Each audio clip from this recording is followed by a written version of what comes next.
প্রিয় ছাত্রছাত্রীরা, আজকে আমি তোমাদের পশ্চিমবঙ্গ মধ্যশিক্ষা পর্ষদের মাধ্যমিক পরীক্ষার অন্তর্গত মাইকেল মধুসূদন দত্তের কবিতা অভিষেক প্রত্যেকটা লাইন ধরে অর্থ বোঝাবো।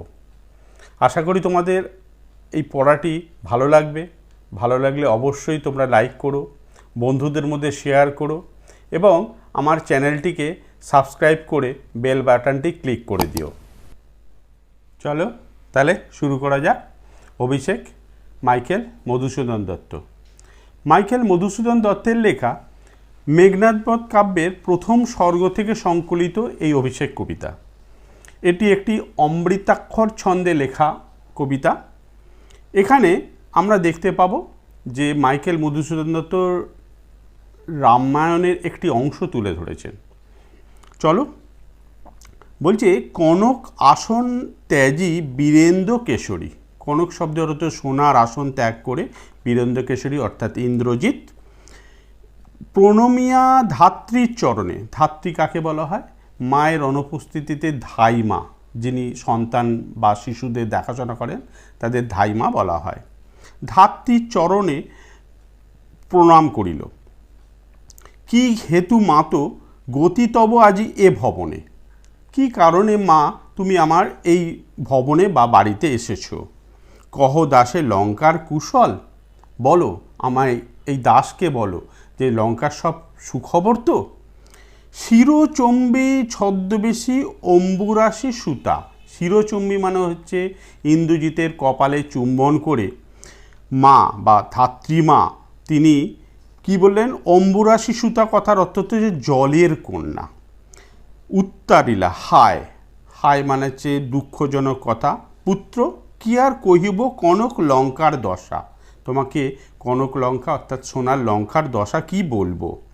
ঘোরতর রণে হত প্রিয় ভাই তব। প্রচণ্ড যুদ্ধে রাম লক্ষ্মণদের সঙ্গে সে পরাজয় বরণ করেছে এবং তোমার ভাই মারা গেছে। বীরবাহু বলি, তার নাম হচ্ছে বীরবাহু। তার শোকে মহাশোকী রাক্ষসাধিপতি।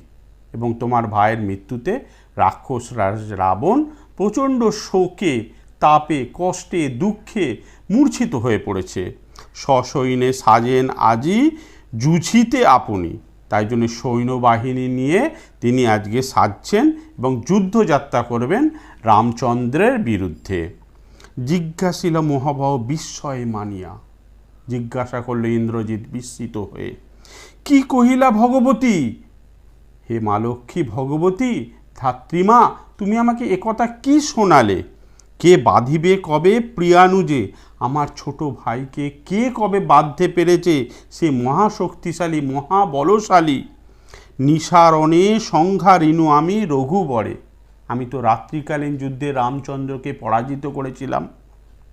খণ্ড খণ্ড করিয়া কাটিনু বরশী প্রচণ্ড সরবৈরীর দলে। সেই শত্রুকে আমি টুকরো টুকরো করে কেটে দিয়েছিলাম আমার স্বর দিয়ে, একের পর এক তীর দিয়ে মেরে তাকে খণ্ড খণ্ড করে কেটে দিয়েছিলাম। বৈরী দল মানে শত্রু দলকে। তবে এ বারতা, এ অদ্ভুত বারতা। বারতা মানে বার্তা, সংবাদ, খবর। কি খবর শোনালে মাতো? জননী কোথায় পাইলে তুমি? শীঘ্র কহ দাসে। এই খবর তুমি কোথা থেকে পেলে? তোমার সন্তান এই দাসকে তুমি বলো। রত্নাকর রত্নতম ইন্দিরা সুন্দরী। উচ্চ বংশে রত্ন সম্ভারে সম্ভারিত রত্নাকর মা লক্ষ্মী ইন্দিরা সুন্দরী। মা লক্ষ্মীকে বলা হচ্ছে। উত্তরিলা, হায় হায় রে। পুত্র মায়াবী মানব সীতাপতি। সীতার স্বামী রামচন্দ্র মায়াবী। তব স্বরে মরিয়া বাঁচিল। তুমি হয়তো তাকে স্বর দিয়ে হত্যা করেছিলে, কিন্তু মরে গিয়েও সে আবার জীবিত হয়ে গেছে, বেঁচে গেছে। যাও তুমি তরা করি রক্ষকুল। তুমি এক্ষুনি যাও এবং রাক্ষস কুলকে তুমি রক্ষা করো। মেঘনাদ ফেলাইলা মান এ কালো সমরে। আজকে এই যে কালসমর, কালসমর কথার অর্থ হচ্ছে যে যুদ্ধে পরাজয় নিশ্চিত, সেইকে কালসমর বলা হয়। এখানে মৃত্যু সম্ভাবনাযুক্ত সমর, যুদ্ধ। রক্ষ চূড়ামণি, তুমি হচ্ছে রাক্ষসদের রাজা চূড়ামণি। শিরিলা কুসুম দল দাম রোষে মহাবলী। কুসুম দাম সারা শরীরে, তিনি যেহেতু রাজপুত্র ইন্দ্রজিৎ, তার সারা শরীরে, গলায়, হাতে তার মালা, কুসুম মানে হচ্ছে ফুলের মালা ছিল। মহাবলী, তিনি মহাবলী। মেঘনাদ, মেঘের আড়াল থেকে যুদ্ধ করতেন বলে ইন্দ্রজিতের আর এক নাম মেঘনাদ। ফেলাইল কনক বলায়, হাতের যে সোনার বালা ছিল সেটা ফেলে দিল দূরে। পদতলে পড়িল শোভিল কুণ্ডল, কুণ্ডল মানে কানে দুল বা কানে পড়া সোনার গয়নাকে কুণ্ডল বলা হয়, সেটাও পায়ের তলায় ছুঁড়ে পড়ল। যথা অশোকের ফুল অশোকের তলে আভাময়, অশোক গাছের ফুল যেমন অশোক গাছের তলায় ছড়িয়ে পড়ে, তার দুটি ছড়িয়ে পড়ে, সৌন্দর্য ছড়িয়ে পড়ে, তেমনই যেন মনে হচ্ছিল তার স্বর্ণালঙ্কারগুলো মাটিতে সুন্দরভাবে ছড়িয়ে পড়ছিল। ধিক মোড়ে, ইন্দ্রজিৎ নিজেকে ধিক্কার দিল। কহিলা গম্ভীরে কুমার, এরপর গম্ভীরভাবে ইন্দ্রজিৎ বলছে হা ধিক মোড়ে, নিজেকে ধিক্কার দিয়ে বলছে বৈরিদল বেড়ে সৈন্য লঙ্কা। সারা লঙ্কাকে বৈরিদল কথার অর্থ হচ্ছে শত্রু সৈন্য, রামচন্দ্রের সৈন্যরা ঘিরে ধরেছে। হেতা আমি বামাদল মাঝে, হেতা আমি বামাদল মাঝে, আমি কিনা সেখানে মহিলা নারী পরিবৃত হয়ে আমি এখানে আনন্দ করছি, ফুর্তি করছি, যা আমাকে কখনোই শোভা পায় না। এই কি সাজে আমারে দশাননাত্ম যে, দশানন কথার হচ্ছে রাবণের পুত্র, তার 10টি মাথা ছিল, 10 আনন, তাই দশাননত্ব যে, এ কি সাজে। আমি ইন্দ্রজিৎ, আনো রথ তরা করি, আমি ইন্দ্রজিৎ, আমার রথ এক্ষুনি নিয়ে এসো, ঘুচাবো এ অপবাদ বধির উপকূলে। আমার সমস্ত অপবাদ আমার নামে যা হয়েছে আমি এক্ষুনি সেগুলোকে ঘুচিয়ে দেবো, শেষ করে দেবো, শত্রুকুলকে নাশ করে দেবো। সাজিলা রথীন্দ্রসব বীর আভরণে, ইন্দ্রজিৎ রথীন্দ্রসব সারা শরীরে যুদ্ধযাত্রার পূর্বের প্রস্তুতি নিল, মাথায় বর্ম, শিরবর্ম, বক্ষবর্ম সমস্ত সাজে সাজিল। হৈমবতী সুতা যথা নাসিকে তারকে, এবার হৈমবতী সুতা হচ্ছে পার্বতী পুত্র হৈমবতী, তার পুত্র কার্তিক তারকার রাক্ষসকে বধ করেছিল, তাই তার নাম হয়েছিল হৈমবতী সুতা। মহাসুর, সে ছিল মহাসুর। কিংবা যথা বৃহন্নলারূপী কিরীটি, বিরাট রাজার পুত্র, মহাভারতে মৎস্য বংশের রাজা। অজ্ঞাতবশে ক্লীবত্ব অবস্থায় থাকা অর্জুন হলেন বৃহন্নলা। পিতা ইন্দ্র মুকুট দান করেছিলেন, তাই জন্য তার নাম হয়েছিল কিরীটি। তাই সেই কিরীটি বিরাট পুত্র উদ্ধারী গোধন, উদ্ধারী গোধন কথার অর্থ হচ্ছে যে ত্রিগর্ত রাজার আক্রমণের সময় গোধন রক্ষা করেছিল এই অর্জুন, তাই জন্য বলা হয়েছে গোধন। সাজিল সুর সমীবৃক্ষ মূলে, এবং সাজিলা কথাতে যে সাজিল, সমীবৃক্ষ এক ধরনের কাঁটা জাতীয় গাছ নিয়ে তারা প্রবেশ করেছিল। সাজিল সুর সমীবৃক্ষ মূলে মেঘবর্ণ রথ, রথটা ছিল তাদের মেঘের মতো বর্ণ, চক্র বিজলির ছটা, চাকাগুলো যেন মনে হচ্ছিল বিদ্যুতের চমকের মতো চকচক করছিল। ধ্বজ ইন্দ্র চাপ রূপী, ধ্বজ মানে হচ্ছে ইন্দ্রের ধ্বজা বা পতাকাটা পথ করে উঠছিল। তুরঙ্গম বেগে, প্রচণ্ড ঘোড়ার গতিতে, দ্রুত গতিতে এগিয়ে চলল আশুগতি, প্রচণ্ড গতি, আশুগতি মানে প্রচণ্ড গতিতে।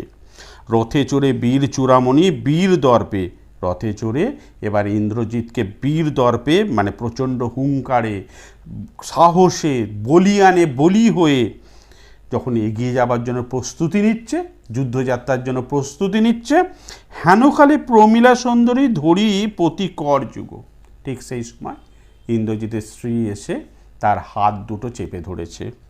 হায় রে যেমতি হেমলতা আলিঙ্গয়ে তরু কুলেশ্বরে, যেভাবে জঙ্গলের লতানে গাছেরা বড় বড় গাছকে, বৃক্ষকে জড়িয়ে ওপরে ওঠে, তেমনইভাবে প্রমীলা আলিঙ্গন করে ইন্দ্রজিৎকে বলছে, কহিলা কাঁদিয়া ধনী, ধনী মানে যে অর্থ প্রতিপত্তি যশ খ্যাতিতে সেই যে বড়লোক, সেই ধনী বলছে, কোথা প্রাণসখে রাখিয়ে দাসীরে কহ চলিলা আপনি, বলো প্রাণসখা, হে স্বামী, হে আমার জীবন সঙ্গিনী, আমার মতো দাসীকে রেখে তুমি কোথায় এখন যাচ্ছ, কেমনই ধরিবে প্রাণ তোমার বিরহে, তোমাকে ছাড়া আমার প্রাণ কিভাবে আমি বাঁচবো, কিভাবে ধরে রাখবো? এ অভাগী, আমি সত্যি অভাগী। হায় নাথ, গহন কাননে ব্রততি বাঁধিলে সাধে করি পদজ্যোতি। তার রঙ্গ রসে মন নাম দিয়া মাতঙ্গ যায় চলি। তাহলে যখন জঙ্গলে হাতিদের দলপতি জঙ্গলের নানা লতা পাতায় তাদের পাকে জড়িয়ে ধরে, তখন সেই লতা পাতাকে ছিঁড়ে সে অবহেলায় ছিন্ন করে তার গতিপথে সে এগিয়ে চলে। এখানে হচ্ছে মাতঙ্গ হচ্ছে হাতি, সেই হাতি চলে, তেমন সেই রকমভাবে ইন্দ্রজিৎ চলেছে। তবু তারে রাখে পদশ্রয়ে যূথনাথ, তবু তো পায়ে ধরে রাখে। তবে কেন তুমি গুণনিধি ত্যাজ কিঙ্করীরে আজি? তাহলে আমার মতো সুন্দরীকে তুমি কেন ত্যাগ করে চলে যাচ্ছ? হাসি উত্তর দিলে মেঘনাদ। এবার ইন্দ্রজিৎ হেসে উত্তর দিচ্ছে, ইন্দ্রজিতে জিতে তুমি সতী, তুমি সতী পুণ্যব্রতা, তুমি পতিব্রতা স্ত্রী। তুমি তো ইন্দ্রজিৎকে জিতে নিয়েছো, তুমি জয় করেছো তাকে স্বামী রূপে। বেঁধেছো যে দৃঢ় বাঁধে, তুমি তাকে দৃঢ় বন্ধনে বেঁধেছো। কে পারে খুলিতে সেই বাঁধে সেই বাঁধন কেউ খুলতে পারবে না। তোমার থেকে আমাকে কেউ ছিন্ন করে নিতে পারবে না, তোমার থেকে কেউ আমাকে আলাদা করে নিতে পারবে না। তরাই আমি আসিব ফিরিয়া কল্যাণী, খুব তাড়াতাড়ি আমি ফিরে আসবো আবার তোমার কাছে। এ কল্যাণী সমরে নাসি, সমরে মানে যুদ্ধক্ষেত্রে শত্রুকে শেষ করে দিয়ে তোমার কল্যাণে রাখবে, তোমার কল্যাণে, তোমার সিঁদুরে জোরে আবার আমি রামচন্দ্রকে হত্যা করব। বিদায় এবে দেহ বিধুমুখী, বিধুমুখী মানে সুন্দরমুখী চাঁদের মতো মুখ, আমাকে তুমি বিদায় দাও। উঠিল পবন পথে ঘোরতর রবে। এবার আকাশ পথে প্রচণ্ড গতিতে শব্দ করতে করতে ইন্দ্রজিতের সেই রথ এগিয়ে চলল। রথবর হৈম পাখা বিস্তরিয়া, যেন সোনার পাখা চারিদিকে ছড়িয়ে পড়ল রথের সোনার পাখা। উড়িলা মৈনাক শৈল অম্বর উজলি, মৈনাক হল হিমালয়ের পুত্র মৈনাক, সে যেন সমস্ত পাহাড়কে টপকে এগিয়ে চলল। সিঞ্জিনী আকর্ষী রোষে, প্রচণ্ড রাগে রথের সেই রশ্মিটাকে টেনে ধরেছে ইন্দ্রজিৎ। টঙ্কারিল ধনু, প্রচণ্ড ধনুকের ছিলার শব্দর আওয়াজ পাওয়া গেল। বীরেন্দ্র পক্ষীন্দ্র যথা নাদে মেঘ মাঝে, মেঘের মাঝখানে গরুর পাখি যেমন প্রচণ্ড চিৎকারে ডাকে, তার শব্দ পৃথিবীতে শিহরণ জাগায়, তেমনই ইন্দ্রজিতের রথ তেমনি এগিয়ে চলল। সাজিছে রাবণ রাজা, ভৈরবে কাঁপিল লঙ্কা, তার ভৈরব মানে চিৎকারে লঙ্কা কাঁপছে, কাঁপিল জলধি, জলধি মানে সমুদ্র কাঁপছে ইন্দ্রজিতের গতির আওয়াজে, শব্দে, তার যুদ্ধে যাওয়ার প্রস্তুতি দেখে। অপরদিকে সাজিছে রাবণ রাজা বীর মদেমতি, রাবণ রাজা প্রচণ্ড সাহসের সঙ্গে বলীয়ান হয়ে সে যুদ্ধযাত্রার তিনিও প্রস্তুতি নিচ্ছেন। বাজিছে রণ বাজনা, গরজিছে গজ, রণবাদ্য বাজছে, যুদ্ধের বাজনা বাজছে, বেগল বাজছে। গজ মানে হচ্ছে হাতিরা গর্জন করছে, হেসে অশ্ব, ঘোড়ারা তাদের ডাক শোনা যাচ্ছে। হুঙ্কারিছে পদাতিক রথি, পায়ে যুদ্ধকারী যুদ্ধ রাক্ষস সৈন্য তারা হুঙ্কার ছাড়ছে। উড়ছে কৌশিক ধ্বজ, তাতে কৌশিক ধ্বজ মানে যে পতাকা, সেই ধ্বজটা উঠছে। কুশিক মুনির পুত্র কৌশিক, তার নাম করে কৌশিক ধ্বজ রাবণ রাজার।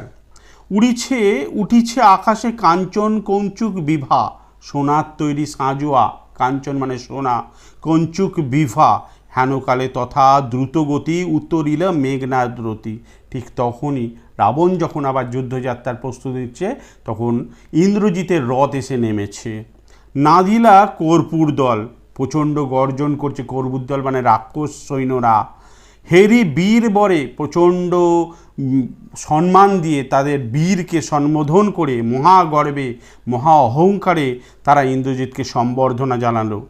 নমিপুত্র পিতার চরণে, নমিপুত্র মানে পুত্র ইন্দ্রজিৎ রাবণের পায়ে প্রথমে নমস্কার করল, করজোড়ে কহিলা, তারপর হাত জোর করে বলল, হে রক্ষ কুলপতি, শুনেছি মরিয়া নাকি বাঁচিয়াছে প্রণ। হে রাক্ষস রাজা রাবণ, রামচন্দ্র মরে গেছিল, আবার নাকি বেঁচে গেছে পুনর্বার। রাঘব এ মায়া পিতা বুঝিতে না পারি। এ অদ্ভুত মায়া, অদ্ভুত নিয়ম, অদ্ভুত সৃষ্টিকার্য, এ মায়া আমি বুঝতে পারছি না। কিন্তু অনুমতি দেহ সমূলে নির্মূলে করিব পামরে আজি। আজকে আপনি আমাকে অনুমতি দিন, আমি মূল থেকে উৎখাত করে শত্রুকে আজকে উপযুক্ত সাজা দিয়ে শেষ করে দেবো। গাছকে যেমন শিকড় থেকে উপরে ফেলা হয়, তাকে নিঃশ্বসিত করা হয়, তাকে শেষ করে দেওয়া হয়, আমিও তাকে মেরে দেবো শত্রুকে। আজকে ঘোর সরানলে করি ভস্য, বায়ু অস্ত্রে উড়াইব তারে। একের পর এক ঘোর সরানল, মানে স্বরের অনল, আজকে যুদ্ধে যে তীরবাড়ি ছুড়ব তার যে আগুন, সেই আগুনে আমি পুড়িয়ে ছাই করে দেবো একদম আমার শত্রুকে। করি ভস্য বায়ু অস্ত্রে উড়াইব তারে, বায়ুর অস্ত্র দিয়ে তাকে সেই ছাই পর্যন্ত উড়িয়ে দেবো, তাকে নিশ্চিহ্ন করে দেবো। নতুবা বাঁধিয়া আনিব দিব রাজপদে, না হলে তাকে বেঁধে এনে তোমার পায়ের কাছে ফেলবো। আলিঙ্গে কুমারে চুম্বি শিরপুন মৃদুস্বরে। কুমারকে জড়িয়ে ধরলেন রাবণ, নিজের সন্তানকে, ইন্দ্রজিৎকে। তারপর তার শিরায় চুম্বন করলেন, করে মৃদুস্বরে আস্তে আস্তে বললেন, উত্তর করিল তবে স্বর্ণ লঙ্কাপতি। সোনার লঙ্কার রাজা রাবণ এবার বলছেন, রাক্ষসকুল শেখর তুমি বৎস, তুমি রাক্ষসকুলের শ্রেষ্ঠ বৎস, তুমি রাক্ষসকুলের ভরসা, তুমি আমাদের প্রধান ভরসা। রাক্ষসকুল, আমার পরবর্তী রাজা তুমি, আমার পরবর্তী এই রাক্ষস সাম্রাজ্যকে রক্ষা করার দায়িত্ব তোমার। এ কাল সমরে নাহি চাহে প্রাণ মম পাঠাইতে তোমা। এই অদ্ভুত যুদ্ধ, যে যুদ্ধে আমি ভালো কিছু দেখতে পাচ্ছি না, যেন অশুভ একটা ইঙ্গিত বার্তা বহন করছে, সেই যুদ্ধে তোমাকে যেতে দিতে পারছি না, ইচ্ছে করছে না। বারংবার এর আগেও তোমাকে যুদ্ধে পাঠিয়েছি, তুমি জয় হয়ে ফিরেছ, আবার তোমাকে যেতে দিতে মন চায় না। হায় বিধি বাম মম প্রতি, আমার প্রতি কিন্তু ভাগ্য দেবতা, ভাগ্য দেবীরা কেন বিপরীতার্থক কাজ করছে, বিরুদ্ধাচারণ করছে। কে কবে শুনেছে পুত্র ভাসে শিলা জলে? অদ্ভুত কাণ্ড, শিলা কখনো জলে ভাসে? আমি জলে শিলা ভাসতে দেখেছি, রাবণ বলছে। কে কবে শুনেছে লোক মরি পুনঃ বাঁচে? কেউ কোনোদিন শুনেছে মানুষ মরে গিয়ে আবার বেঁচে যায়? উত্তরিলে বীর দর্পে অসুরারি রিপু, দেবের শত্রু দৈত্য। অসুরারি রামচন্দ্র, রিপু মানে শত্রু, রামচন্দ্রের শত্রু। প্রচণ্ড অহংকারের দর্পে ইন্দ্রজিৎ উত্তর দিচ্ছে, কি ছাড়ো সে নর তারে ডরাও আপনি রাজেন্দ্র। সেই নরকে, সেই মানুষটাকে তুমি কি ভয় খাও রাজা রাবণ? থাকিতে দাস তুমি যাও রণে, তুমি এ কলঙ্ক রটবে যদি আমার মতো দাস, তোমার সন্তান থাকতে তুমি পিতা হয়ে যুদ্ধযাত্রায় যাবে। ঘুষিব জগতে, তাহলে আমি এই জগতের কাছে কলঙ্কিত হব, অপমানিত হব। হাসিবে মেঘবাহন, আমার এই কর্ম দেখে আমি নিজে হাসব। রুষিবেন দেবতারা আমাদের প্রতি রুষ্ট হবেন। অগ্নি, দুইবার আমি হারাবো রাঘবকে, আবার আমি হারাবো রাঘবকে। আর একবার পিতা দেহ আজ্ঞা মোরে, আর একবার তুমি আমাকে সম্মতি দাও, আমি রামচন্দ্রের বিরুদ্ধে যুদ্ধযাত্রা করতে চাই। দেখিব এবার বীর বাঁচে কি ঔষধে, কিভাবে বাঁচবে সেই রামচন্দ্র, কোন ঔষধ, কিভাবে সে বাঁচবে, কোন মন্ত্রে, কোন যন্ত্রে, কোন তন্ত্রে সে বাঁচে, সে আমি দেখব। কহিলা রাক্ষসপতি। এবার রাবণ বলছে, কুম্ভকর্ণ বলি ভাই মম, আমার ভাই ছিল কুম্ভকর্ণ, প্রচণ্ড বলিয়ান, শক্তিশালী, ক্ষমতাশালী। তাই আমি জাগানো অকলে ভয়ে জাগালাম যুদ্ধক্ষেত্রে পাঠানোর জন্য। সে 6 মাস ঘুমোয়, একদিন জাগে, যেদিন জাগে সে মহাবলিয়ান হয়ে ওঠে, তাকে আমি অসময় জাগিয়ে দিলাম। হায় দেহ তার দেখো তীরে ভূপতিত, আজকে সমুদ্রের তীরে তার দেহটা মৃত অবস্থায় পড়ে আছে, তার অকাল মৃত্যু হয়ে গেছে। গিরিসিংহ কিংবা তরু যথা বজ্রাঘাতে, যখন বাজ পড়ে, গিরিসিংহ মানে হচ্ছে পর্বতের শিরা যেমন ভেঙে যায়, কিংবা গাছ যেমন পুড়ে ছারখার হয়ে যায়, আমার ভাইটাও তেমনি মৃত্যু অবস্থায় পড়ে আছে সমুদ্রকূলে।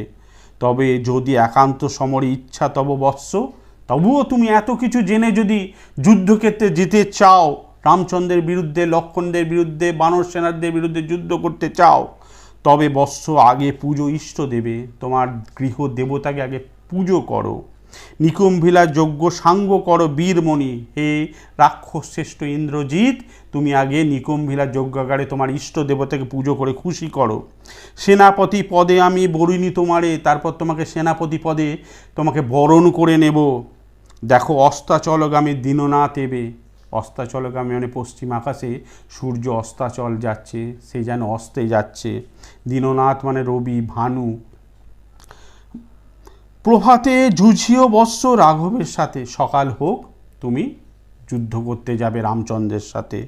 এতে কহিয়া রাজা, এই বলে রাজা রাবণ যথাবিধি লয়ে গঙ্গোদক, যথাবিধি মানে হচ্ছে যথাসম্ভব, গঙ্গার জলে স্নান করিয়ে ইন্দ্রজিৎকে অভিষেক করালেন।